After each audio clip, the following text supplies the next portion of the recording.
Hello mga sisi! Welcome back to my channel. Now before we start, please don't forget to subscribe to Root and Stitch. Like our videos. If you have any questions or any requests, just leave a comment on the message box below. Okay? So, today ang gagawin natin, Princess Aurora. Okay? So, simulan natin ating project. Kung makikita nyo, gumamit tayo ng color white na yarn, light pink, and then hot pink color. At gumamit ako dito ng velvet yarn, but you don't have to. So, optional yung velvet yarn. Kung gusto nyo, purely Indophile acrylic yarn or cotton yarn. So, simulan na natin. Now, para simulan na ating project, gagawa muna tayo ng ating foundation chain. So, gamit ang velvet yarn, gagawa ako ng slip knot. And then, kailangan gumawa ng foundation chain. So, ang foundation chain nyo, depende kung gaano ang size na gagawin nyo. I know some of you are confused kung ilang chain ang kailangan gawin. So, best to do is sukatin nyo yung chest area ni baby, and then gawa kayo ng foundation chain, okay, based doon sa length. Okay, so para dito sa gagawin nating project, gagawa ako ng 80 chains.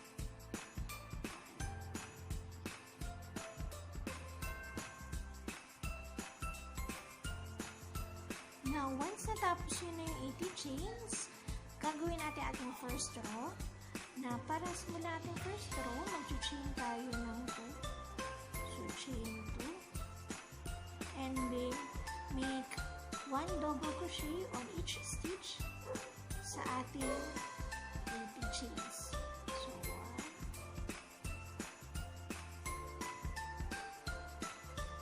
So, 1 double crochet on each stitch. Kung makikita nyo, medyo mahirap makita sa velvet yarn yung ating stitch. So, again, optional naman tong velvet yarn. Kung gusto nyo, pwede nyo pa rin gamitin yung Indophile acrylic yarn. So, instead na 80 chains ang gagawin nyo, mas malaking foundation chain o mas maraming foundation chain kasi mas malaki yung stitch ng velvet yarn. Okay? Pero, babalikan ko kayo pag natapos ko na yung 80 na double crochet para sa ating first row. Okay? After ng first row natin ng double crochet, umpisahan natin yung second row. So, chain 2. And then, turn. And then, double crochet on each stitch ulit.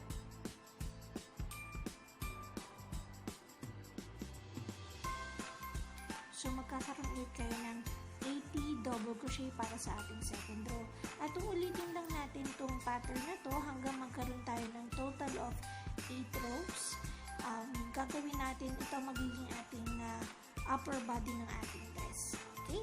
So, pag natapos ko na yung 8 rows, babalikan ko kayo. So, after doing the upper part of our body, okay, i-work na natin yung skirt. Now, dahil ang ginamit ko dito ay velvet na yarn, so medyo mabilis ko siyang natapos. So, this only is like 7 to 8 rows. Nagawa ko na yung body. So, kung gagamit kayo na ibang yarn, ang kailangan nyo lang tandaan is once na na-reach nyo na yung, o na gawa nyo na yung upper body, based doon sa size na gagawin nyo, okay, magsa-start na kayong gawin yung skirt. So, para simulan ng skirt, mag-chain 2 tayo. Now, you can change color here para magkaroon ng volume yung ating skirt. So, ang ginawa ko, ang gagamitin ko lang na yarn doon sa skirt ay yung Indophile yarn. So, chain 2 to start, and then we'll just be working on the back loop. So, back loop lang tayo. And then, what we're going to do is we're going to put 2 double crochet on each stitch. So, that's the first stitch, second stitch, dalawa ulit na double crochet on the same stitch. So, gagawin natin yan hanggang makarating tayo doon sa dulo, hanggang matapos natin tong first row ng ating skirt. So, babalikan ko kayo kapag natapos ko na yan. Okay? So, natapos na natin ating first row ng ating skirt. Ang gagawin natin ngayon ay pagdudugtungin yung dalawang end. Gagawin natin yon like, we're going to just put a slip stitch on the first double crochet of this row. So, hanapin lang natin yung first double crochet. Yun siya. And then, slip stitch lang natin siya para maidugtong natin yung dalawang ends.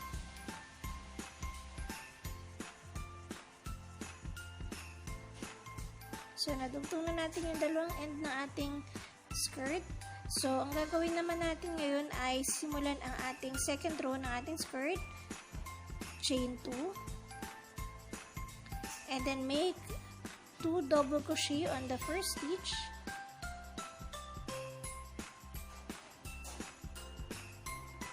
And then, sa susunod ay 1 double crochet. Uulitin lang natin ang pattern na to hanggang makabalik tayo sa dulo. So, again, that's 2 double crochet on the first stitch.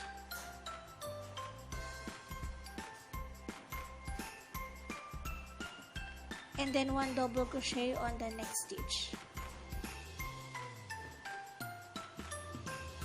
So, ulitin nyo lang yan hanggang makarating tayo dito sa dulo ng ating row at babalikan ko kayo. Okay? Now, para sa ating third row,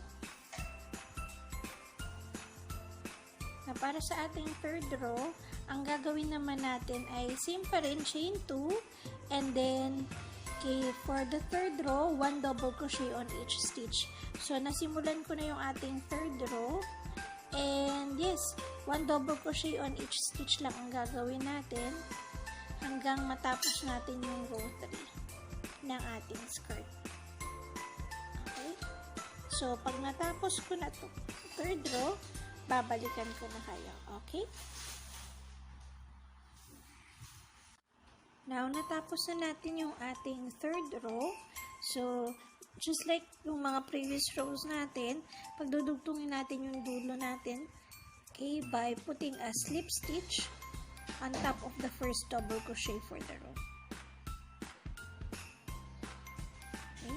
So, ngayon, gagawin na natin yung ating fourth row at maglalagay na tayo ng scallop.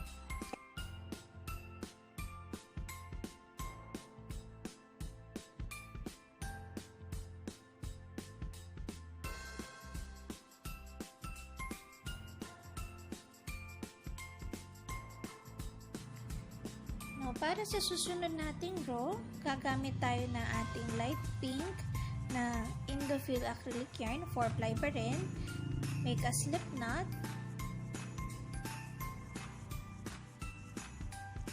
And then, i-slip stitch lang natin siya doon sa back loop ng ating last row. So, if you remember, we only used the front loop.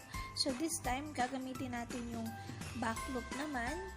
So, you can choose anywhere. So, dito tayo magsa-start.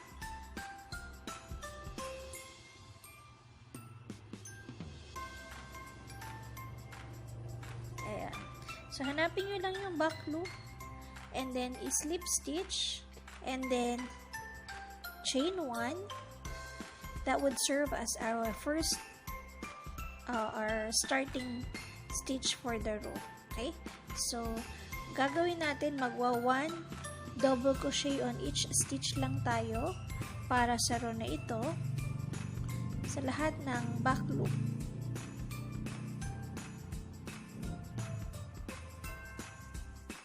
Now, once natapos natin itong first row ng light pink color natin dun sa back loop, i-connect lang ulit natin ang dalawang end by putting a slip stitch on top of the first double crochet for the row. So, nadugtong na natin sila. Now, on our next row, so, this would be the second row with our light pink color yarn. Start tayo ng chain 2 and then 1 double crochet on each stitch. This time we're going to again work on both loops. So both front and back loops i-work na natin. Yung normal nating double crochet. So gagawin natin yung 1 double crochet on each stitch hanggang sa dulo. At i-connect lang natin sila pagdating sa dulo by putting a slip stitch on top of the first double crochet of the row. At uulitin lang natin yan ng uulitin hanggang makuha natin yung desired length o haba ng ating skirt. Okay? So, meaning, gagawin natin to mga at least 10 more rows. Okay?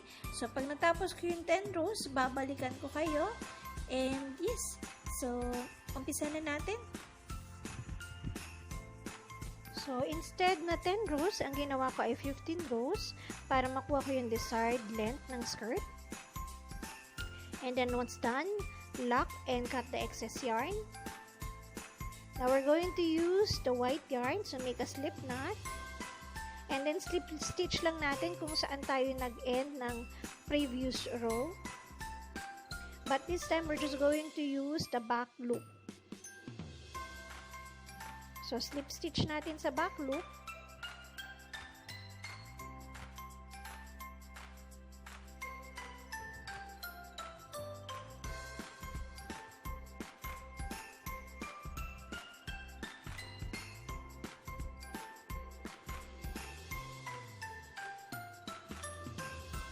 And then, we're going to chain 2.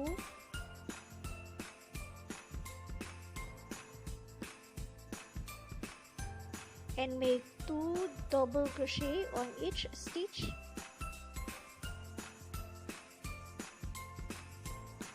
Until the end of the row.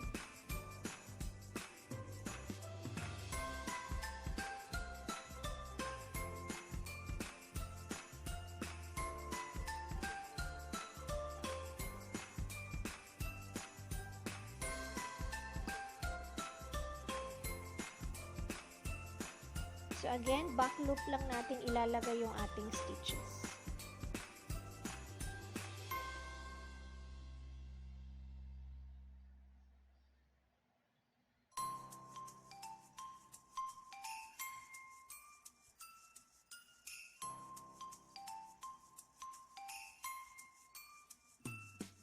Now, once matapos na natin yung ating row, what we're going to do is join the two ends.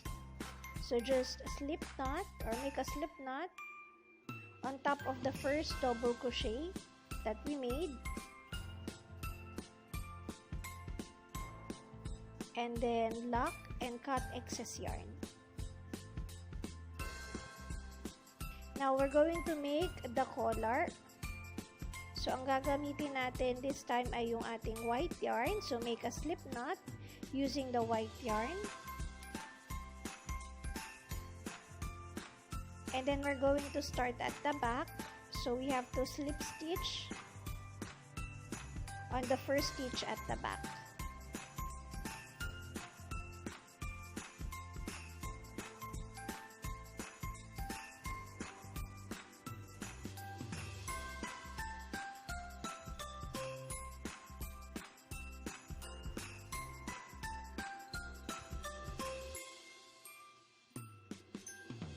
And then we're going to make chain 1 or chain 1 and then make 1 single crochet on each stitch for the first 20 stitches. So again, that's 1 single crochet on each stitch for the first 20 stitches.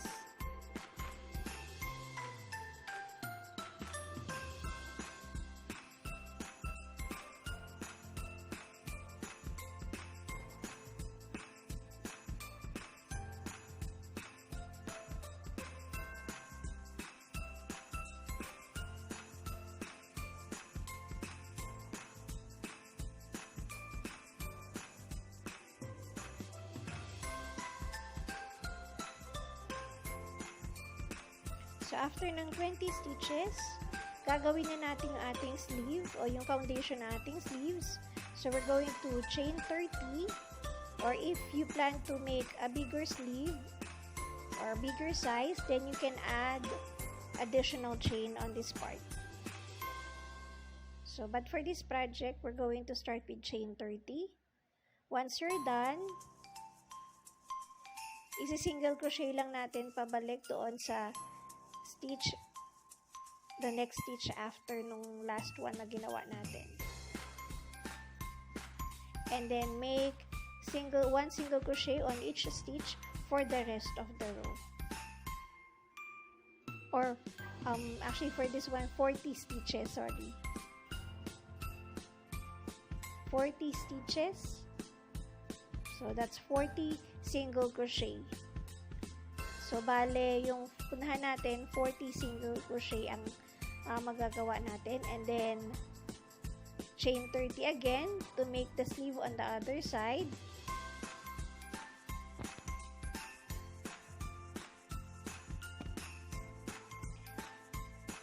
And then, gaya ng ginawa natin sa kabilang side, single crochet lang natin pabalik dun sa susunod na stitch.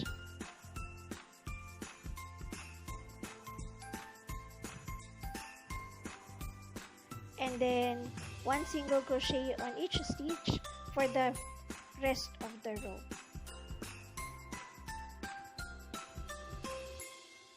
Now, once you're done with that, we're going to start with our next row with chain 2,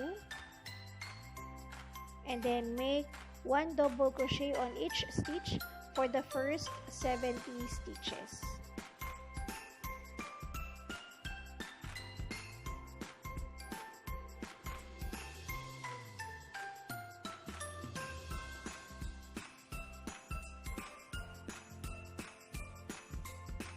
So basically, ang gagawin natin titigil tayo doon sa pinaka middle part in front of our dress.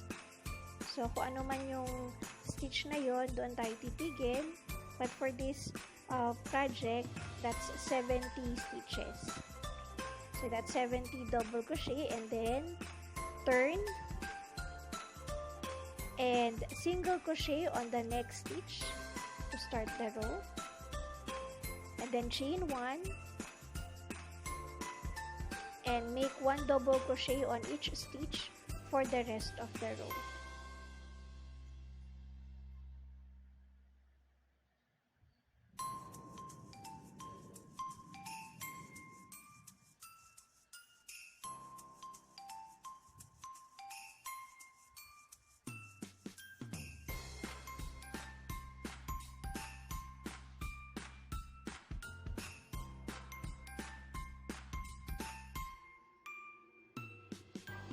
So once you're done with with our row, we're going to start again with chain 2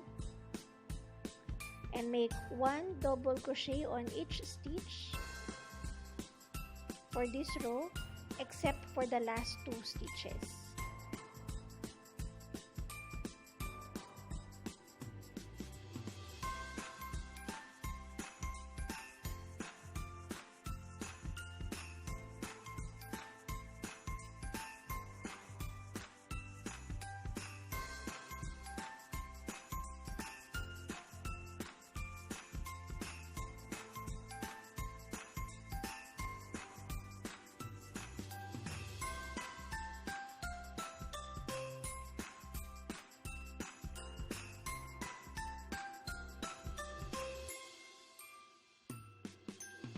So once you reach the last 2 stitches, we're going to make a decrease. So gagawa tayo ng 2 double crochet together.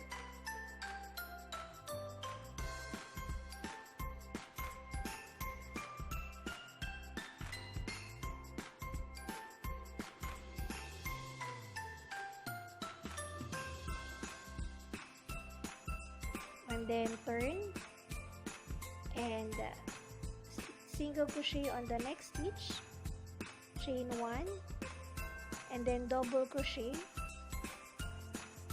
on each stitch. Make one double crochet on each stitch for the rest of the row.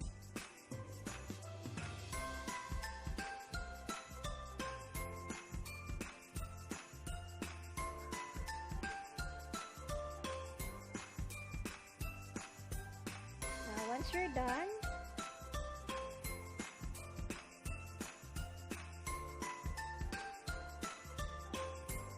you just lock, cut the excess yarn, and use the same pattern to make the collar on the other side. So once na natapos na natin yung collar on both sides, we're going to make one round of single crochet all around our collar to clean the edging. So from one side of the collar to the other side of the collar. Okay, so pagdudugtungin na natin siya, and we're going to use single crochet for that. So pag natapos na natin, of course, ilalak na natin and ikakat na natin yung excess yarn. Now we're going to make the sleeve.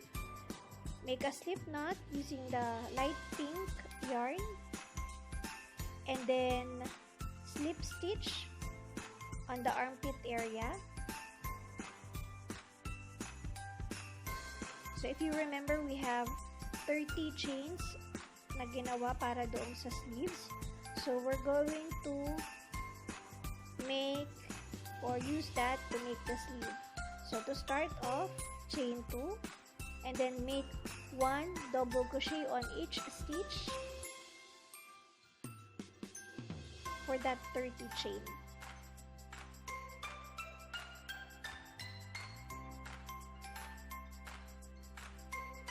So paikot yan, 30 chains yan, so magkakaroon tayo ng 30 double crochet in total.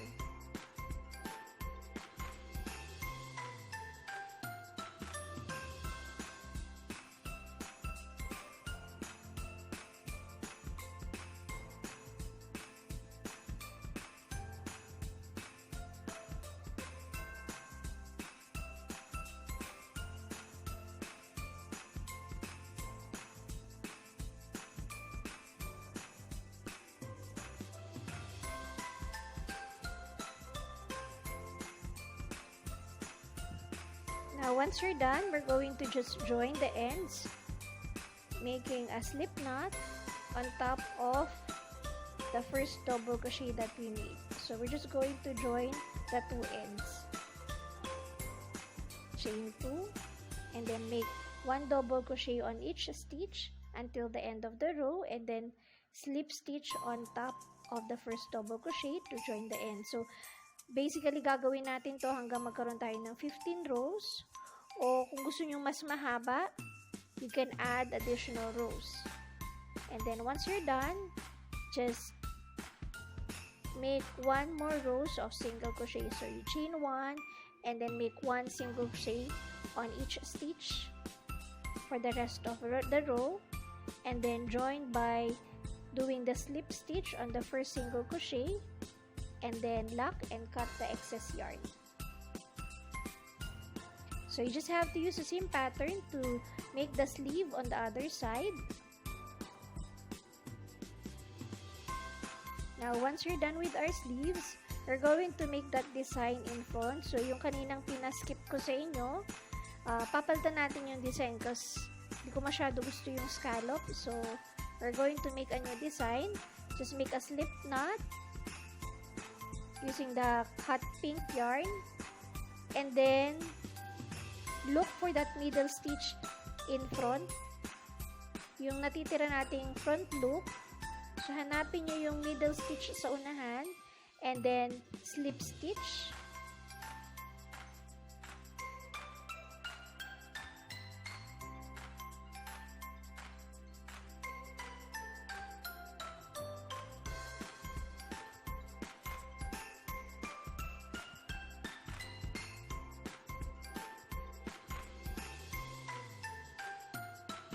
and then to start our row, single crochet on the next stitch,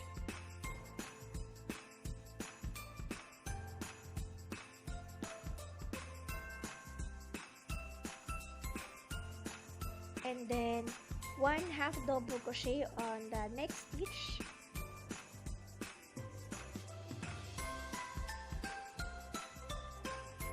and for the rest of the row, paikot, make one double crochet on each stitch until the end of the row except for the last 2 stitches. Okay?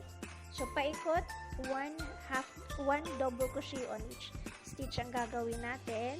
Reminder, front loop lang ang gagamitin natin. Okay? So, we're done with that, and then we're with our last 2 stitches. So, you make 1/2 double crochet,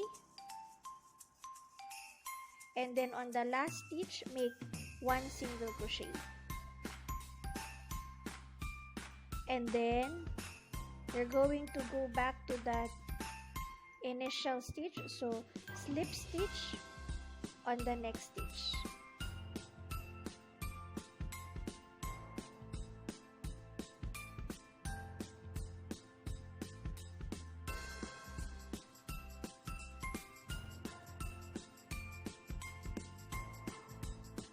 Now, to start the next row, turn, and then single crochet on the next stitch,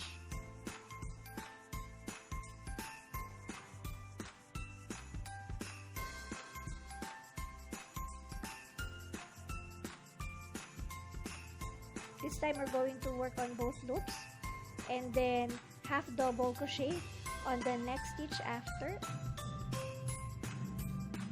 and then 1 double crochet on each stitch for the rest of the row except for the last 2 stitches again. So for the last 2 stitches, make that 1/2 double crochet and then single crochet on the last stitch. Now after that, you're just going to repeat that pattern for 2 more rows, or if you want, you can add more rows, okay, with the same pattern.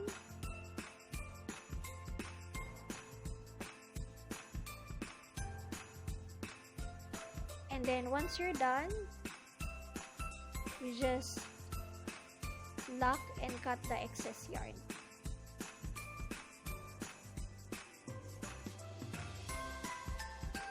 So, pwedeng mas madami kayong row na gamitin dito, but in this case, kumuha lang ako ng ilang rows para doon sa design. So, after that, just make a chain using the velvet yarn, 150 chains or more if you want. And then, yan yung magiging lace natin para sa back, para sa pangsarado. Now, makita nyo yung design dito, and then you can use it like this. Hindi naka-fold, and then pwedeng... So guys, ang gagawin naman natin ngayon ay yung crown headband para kay Princess Aurora. Para simulan, gagawa tayo ng slip knot, and then we have to make 80 chains. So, natapos ko na yung 80 chains, and kailangan lang natin mag-chain 1 ulit to start our row, and then from the second chain from our hook, gagawa tayo ng 1/2 double crochet on each stitch.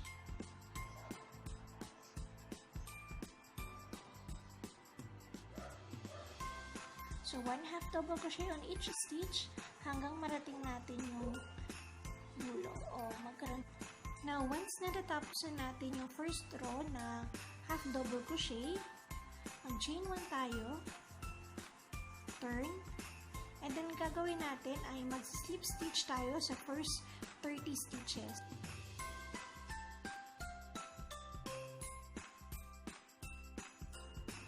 Now, natapos ko na yung 20 na slip stitch, gagawin na natin yung first pump o yung first na jewel dito sa ating crown.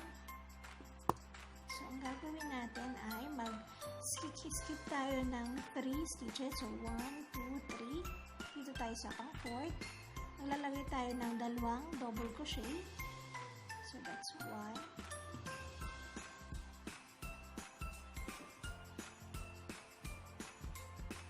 2. And then, 2 treble. Gagawin na natin yung ating jewel sa taas. So, 1, 2, 3. Gagawa tayo ng pivot. Mag-chain 3 tayo. Slip stitch natin doon sa base loop ng ating treble. So, meron na tayong pivot sa taas. And then, gagawin tayo sa pang-treble.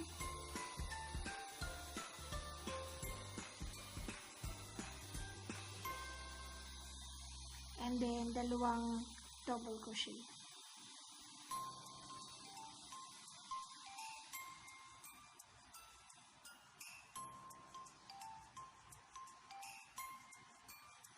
After nyan, skip natin yung 3 stitches. 1, 2, 3.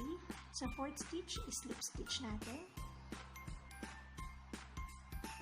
So, skip 3 stitches ulit. 1, 2, 3. And then, make 2 double crochet.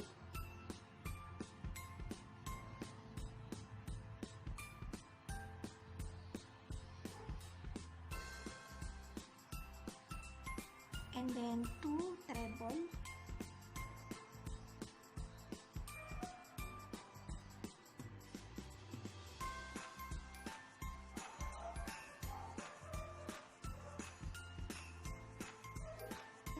Gagawin natin kung treble, dalawa yung nasa loop natin, dadagdag pa tayo ng isa, so 3 loop sa ating hook.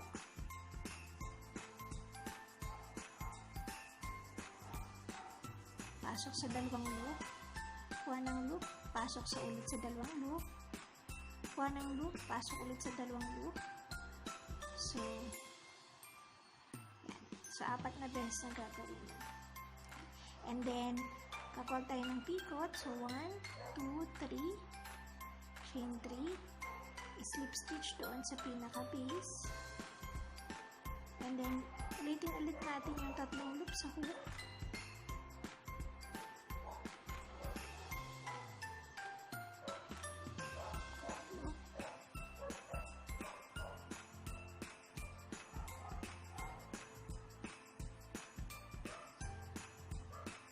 And then, dalawang treble ulit.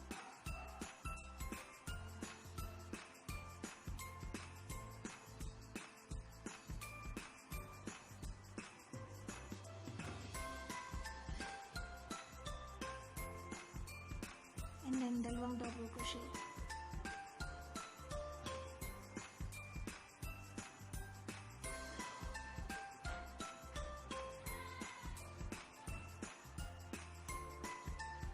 Skip 3 stitches, 1, 2, 3, slip stitch on the 4th stitch, and then uulitin lang natin yung stitch na ginawa natin dito sa unang jewel. Then slip stitch nyo na lang ulit siya hanggang makarating tayo doon sa pinaka last stitch ng ating row.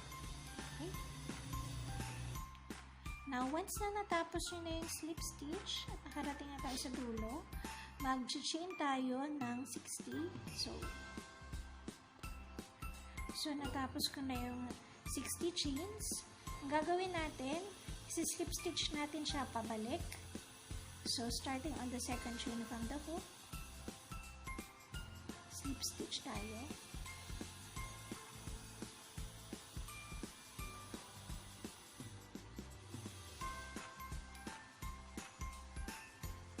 So, gawin nyo lang yan hanggang makarating tayo pabalik dito sa pinakadulo.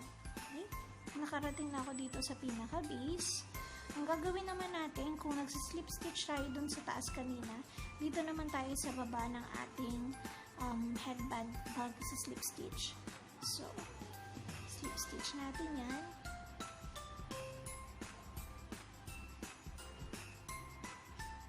So, gagawin natin yung slip stitch hanggang makarating tayo dito sa base ng ating first jewel.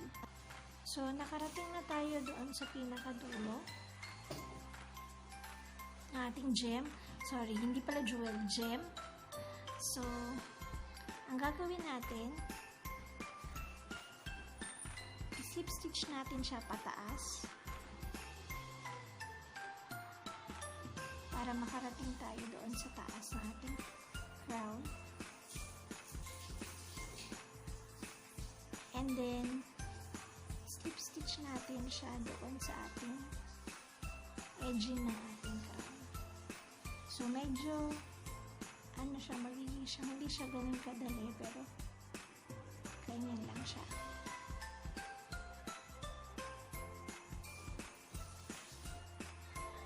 Yung edging mismo ng ating crown, doon natin siya ilalagay. Para mas ma-emphasize yung ating crown sa taas. So, gagawin nga lang natin yan hanggang makarating ulit tayo dito sa pinaka-base ng last gem. At babalikan ko kayo kapag natapos ko na, okay? So, natapos ko na yung edging nung sa taas. Gagawin lang natin ulit ay slip stitch natin siya pabalik hanggang makarating tayo doon sa pinaka-last stitch ng ating row. Okay? So, na-slip stitch ko na siya hanggang doon sa dulo. Ang gagawin natin ngayon ay gagawin na natin ulit yung chain na pantali natin. So, again, mag-chain 60 tayo. And then, kagaya ng ginawa natin dito, slip stitch lang natin pabalik pag natapos na natin yung 60 chain. And then, slip stitch natin hanggang makarating tayo dito sa base at ilock. Tapos, charan! Matatapos na yung ating headband. Okay? Now guys, para naman sa ating baby shoes, this is light color pink na individual yarn at saka yung white color natin. So, kung napanood nyo yung Baby Snow White outfit, ito din yung shoes na yun. Nandun din yung pattern. So, mga sisi, natapos na natin ating Princess Aurora outfit, baby outfit, at ating headband na crown, at yung ating shoes. So, thanks again for watching this video, our tutorial today, and please don't forget to like our videos and subscribe to our channel, Ruta and Stitch. If you have any questions or any requests, just leave a message on the comment box below.